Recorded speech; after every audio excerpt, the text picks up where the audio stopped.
Hey guys, welcome back to Forest Firearms. This is Thomas, and today I have an interesting little World War I piece for you guys. It's a French Berthier carbine. It's a different gun. The carbine model specifically was mostly designed for use by either cavalry or artillery troops. A couple of notable battles where they saw more frontline use would be like Verdun or Passchendaele. They made over 40,000 of these just to send straight to the front lines in Verdun because they were running low on rifles. It is a different gun. It is a large bullet, a strange bullet at that. It is the 8mm rimmed Lebel. It's not very easy to find. I had to have these shipped in. I've been waiting to do this video for a while to get both the clip and the ammunition. It takes these end block clips.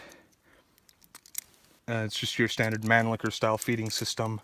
A couple interesting notes on the gun. This gun, and if you have one of these, this is something that you may be interested in here, is finding the date on this. Very difficult. It's almost impossible to track it by using serial numbers. They did not keep good records on it.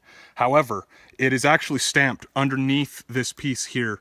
You can detach it by just depressing this, slide the sleeve off, and then, raise your volley sight and kind of work this piece out. But I'm not going to do that for the sake of this video and keeping time.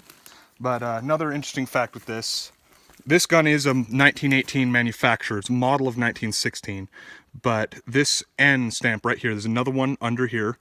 That means that in the 1930s, it was recertified for use later on. They kept using these until the Second World War and beyond. But I've been really anxious to shoot it. This is the first day I've actually officially had it out. Has no safety of any kind. But load the guy, just open the bolt, take your end block clip here, push it in. If you want to release your full block of ammo there's a little tab right here. You just push it, pops out.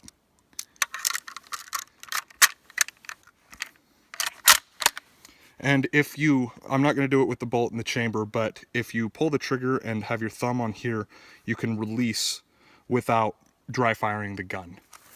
So I'm going to go ahead and take a few shots here.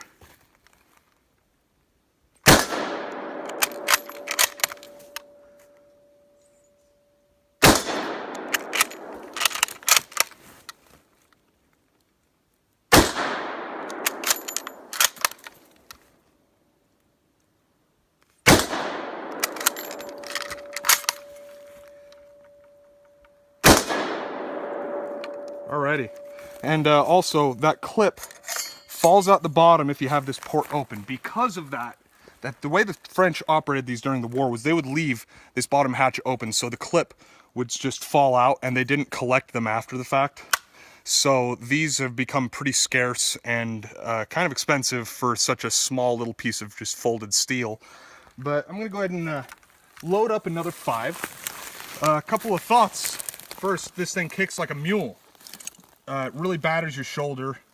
It's a very small rifle for such a large bullet, but like I say, these were not originally designed with the intent of frontline use as much as more your artillery or cavalry troops. Something small and light so that you're not packing around a full-size rifle while you're riding a horse or operating a cannon.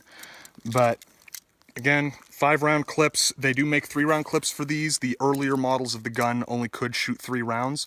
Joseph Joffre, the leader of France at the time, actually mandated that they increase the capacity of their rifles because the troops were being demoralized by having to reload constantly while the Germans are just still pounding away.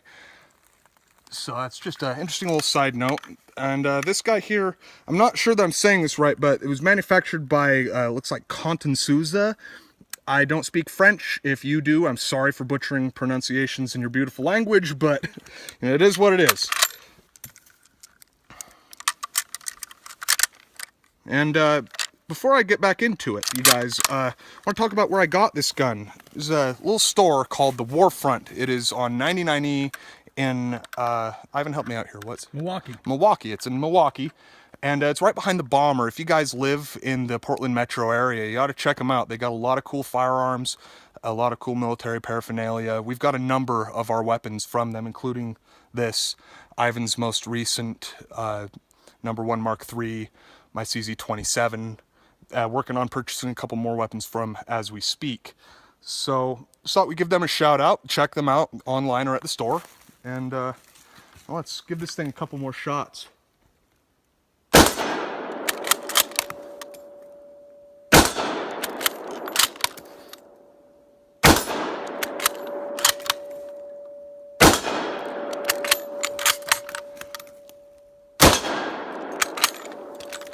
And that's all she wrote.